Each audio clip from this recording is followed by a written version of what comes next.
હિન્દુ ધર્મમાં પૂનમની તિથિનું વિશેષ મહત્વ છે. પૂનમ એટલે પૂર્ણતા, પ્રકાશ અને આધ્યાત્મિક ઉન્નતિનું પ્રતીક. આ દિવસે ચંદ્ર પૂર્ણ કળાએ ખીલે છે અને માન્યતા છે કે મન, વિચાર અને ભાવનાઓ પણ શુદ્ધ થાય છે. પૂનમના દિવસે દાન, જપ, તપ, ઉપવાસ અને ભગવાનના સ્મરણનો અતિ વિશેષ મહિમા માનવામાં આવે છે. તો ચાલો જાણીએ 2026ના વર્ષમાં કયા મહિનામાં કઈ તારીખે આવશે પૂનમની પાવનકારી તિથિ, જણાવશે ગુરુજી પ્રફુલભાઈ પંડ્યા. જજાગ્રતો દૂરમુદૈતિ દૈવં તદુસુપ્તસ્ય તથૈવૈતિ દુરંગમન જ્યોતિખાન જ્યોતિરેકંતન્મે મનઃ શિવ સંકલ્પમસ્તુ. જય ભગવાન મિત્રો, હું છું પ્રફુલભાઈ પંડ્યા. ભક્તિ સંદેશ કાર્યક્રમની અંદર આપનું સ્વાગત છે. દર્શક મિત્રો, આજની મારે વાત કરવી છે કે આખા વર્ષ દરમિયાન પૂનમ કઈ તારીખે આવે છે, પૂનમનું વ્રત કેમ કરવામાં આવે છે, પૂનમનું વ્રત કરવાથી શું લાભ થાય છે, પૂનમના દિવસે કેવા ઉપાય કરવા જોઈએ, સંપૂર્ણ જાણકારી આજના કાર્યક્રમમાં હું તમને જણાવવાનો છું. તો શરૂઆત કરીએ પૂનમના વ્રત વિશે. મિત્રો, પહેલાં તો મારે જાણકારી આપી છે પૂનમનો મહિમા કેમ વિશેષ હોય છે. દાખલા તરીકે તમને કહું કે આપણા હિન્દુ ધર્મની અંદર, ખાસ કરીને હિન્દુ સનાતન ધર્મમાં તિથિનું બહુ વિશેષ મહત્ત્વ છે. તિથિ ઉપર જ દેવતાઓના જન્મદિવસ રહેલા છે. તિથિ અનુસાર એમનો જન્મદિવસ મનાવવામાં આવે છે. તો દરેક વ્યક્તિને પોતાની જન્મદિવસ કરતાં, કેમ કે ઘણા લોકો જન્મદિવસ આવે ને એટલે બર્થડે ઉજવતા હોય છે, દાન પુણ્ય કરતા હોય છે, પણ વાસ્તવિકતા એ છે કે તમે જે તારીખ ઉપર જે દાન પુણ્ય કરી રહ્યા છો એ દાન પુણ્યનો કોઈ મતલબ રહેતો નથી. કેમ કે જન્મ તારીખ કરતાં જન્મતિથિ તમને યાદ હોવી જોઈએ કે તમારી જન્મતિથિ કઈ છે. જેમ ભગવાનની પૂજા કરવા માટે, દેવતાઓની પૂજા માટે આપણે તિથિ યાદ રાખીએ છીએ, તેમ દરેક વ્યક્તિએ પોતાની જન્મતિથિ પણ યાદ હોવી જોઈએ. અને એ જન્મતિથિના દિવસે તમે જો કોઈ દાન પુણ્ય જે કંઈ કરો છો તો એ તમારા આયુષ્ય માટે, તમારા જીવન માટે ફાયદાકારક હોય છે. એટલે આપણું સનાતન ધર્મમાં ખાસ કરીને જન્મદિવસ અથવા તિથિનું વિશેષ મહત્ત્વ રહેલું છે. હવે મિત્રો, તિથિની અંદર વાત કરીએ તો એકમથી માંડી અને પૂનમ સુધી તિથિ હોય, અને અંધારિયા પક્ષમાં પણ એકમથી માંડીને 14 અને અમાસો એટલે કુલ 16 તિથિનું મહત્ત્વ છે. અને 16 તિથિની અંદર દરેક તિથિમાં જો સૌથી શક્તિશાળી તિથિ હોય તો એને પૂનમ કહેવામાં આવે છે. કેમ? તમે જોજો, એકમના દિવસે ચંદ્ર હોય ને, અમાસના દિવસે તો ચંદ્ર આખો લુપ્ત જ હોય છે. એકમનો દિવસ આવે એટલે ધીરે ધીરે ચંદ્ર તાકાતવાળો થાય, બીજાના દિવસે પાછો થોડી તાકાત આવે, પછી ત્રીજા દિવસે પાછી તાકાત વધે. અમાસ પછી એટલે કે અજવાળિયામાં ચંદ્રદેવની ધીરે ધીરે ધીરે ધીરે ધીરે એની શક્તિ વધે અને પૂનમના દિવસે પૂર્ણ ચંદ્ર હોય છે.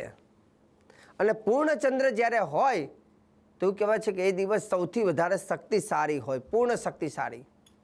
પૂર્ણ ચંદ્રના ઉપાય અને એનું મહત્ત્વ અને આખા વર્ષ દરમિયાન આવતી તારીખની જાણકારી આપણને હોવી જોઈએ. તો શાસ્ત્ર એવું કહે છે કે જો પૂનમનું વ્રત કરીએ તો એનો લાભ શું? પૂર્ણિમાયા વ્રતમ કૃત્વા લક્ષ્મીનારાયણ પ્રીતય સૌભાગ્યમ ચ સુખમ દદ્યાત અંતે મોક્ષ પ્રયચ્છતે. જે વ્યક્તિ પૂનમનું વ્રત કરે છે, મતલબ પૂનમનો ઉપવાસ કરે છે, તો એ વ્યક્તિને સૌભાગ્ય, એના સૌભાગ્યની વૃદ્ધિ થાય. મતલબ કોઈ મારા બહેનો જો વ્રત કરે છે તો એનું બહેનોનું સૌભાગ્ય એના પતિદેવ થાય. પુરુષ વ્રત કરે તો એનું સૌભાગ્ય શું? એનો વ્યવસાય છે. તો તમારો વ્યવસાય અખંડ રહે.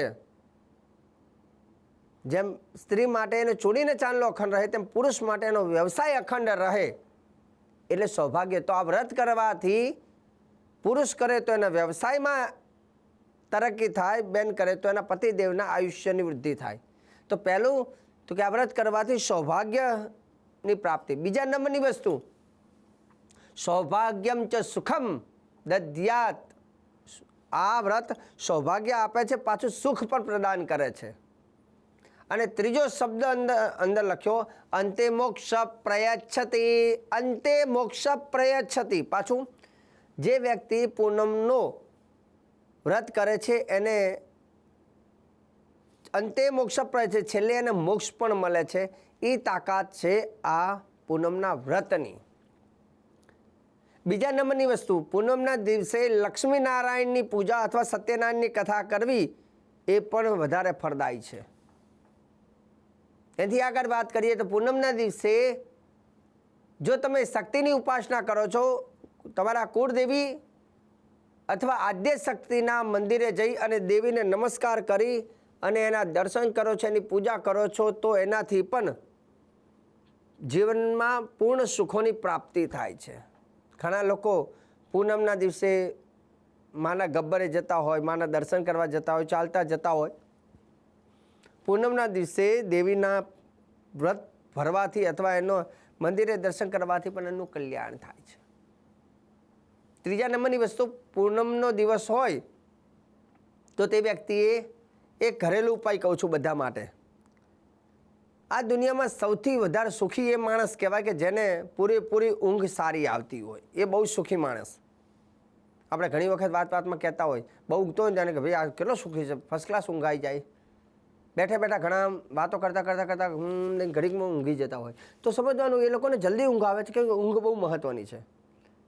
ઘણી વખત પૈસા ગમે એટલા ખર્ચીએ, બધી વસ્તુ મળે, પણ ઊંઘ નથી મળતી. ઊંઘ જે છે ને એ ઈશ્વરીય કૃપા હોય તો ઊંઘ સારી આવે. જેમાં પાછો વ્યવસાય સારો ચાલતો હોય ને સારી પાછી ઊંઘ આવે એ જરૂર છે. એકદમ નવરા હોય ને પાછા ઊંઘતા હોય એવું નહીં. સમયસર જ્યારે રાત પડે 8 કલાક આંખ બંધ થાય એટલે તરત ઊંઘાઈ જાય એટલે નસીબદાર વ્યક્તિ. સારી ઊંઘ આવે. અને ઊંઘ છે ને એ દિમાગ એટલે કે ચંદ્ર. ઘણા લોકોના મન વિચલિત રહેતા હોય, જેની કુંડલીમાં ગ્રહણ દોષ લાગ્યો હોય, જ્યારે કેમદ્રુમ નામનો દોષ હોય, તો આ લોકોને રાત્રે ઊંઘ આવે નહીં જલ્દી.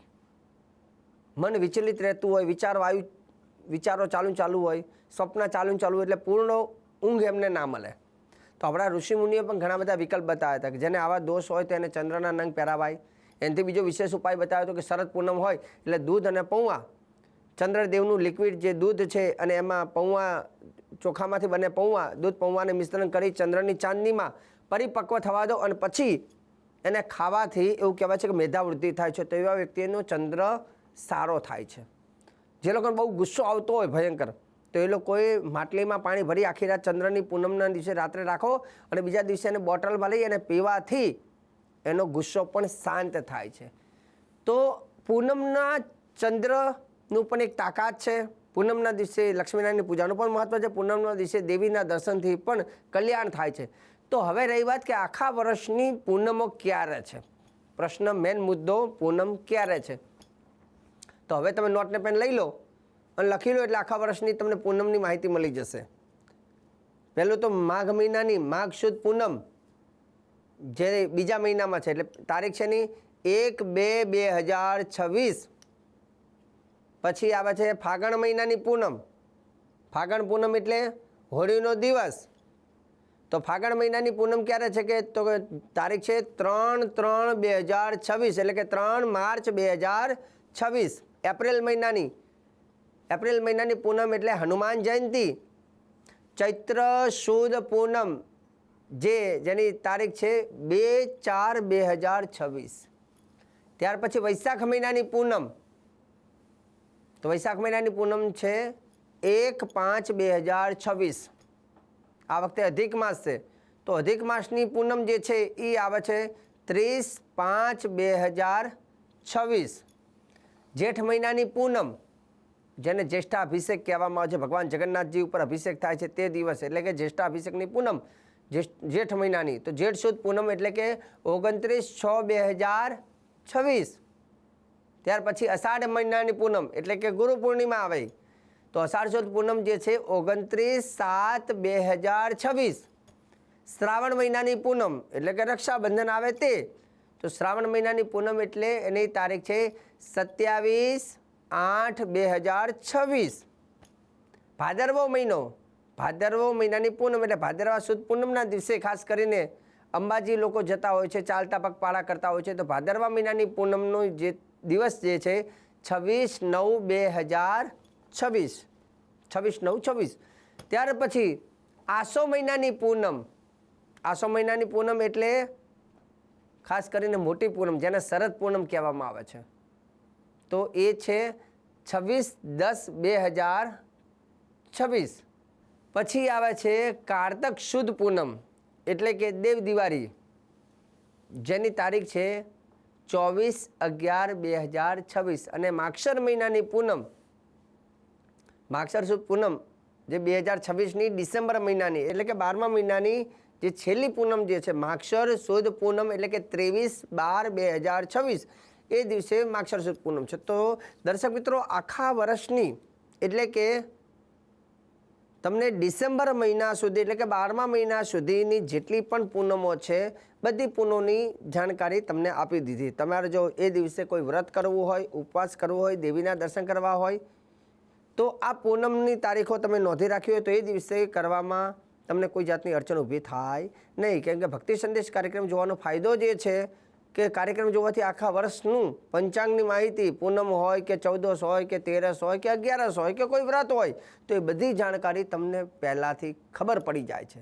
અને હંમેશા હું જે મારા દર્શક મિત્રોના જે પ્રશ્ન આવે છે, જે લોકોના મનમાં કોઈ ખબર નથી પડતી, તો એ લોકો મને અવારનવાર ફોન કરતા હોય છે અને મારી ફરજ એ છે કે એમના પ્રશ્નોનો સચોટ જવાબ હું ટીવીના માધ્યમથી આપું, જેથી અનેક લોકોને પણ એનો લાભ પ્રાપ્ત થાય છે. તો દર્શક મિત્રો, આજે સરસ મજાની જાણકારી આપી છે, આગળ પણ આપતો રહીશ. કાર્યક્રમ જોવાનું ચૂકતા નહીં. મને આપી દો હવે તમે રજા. જય ભગવાન.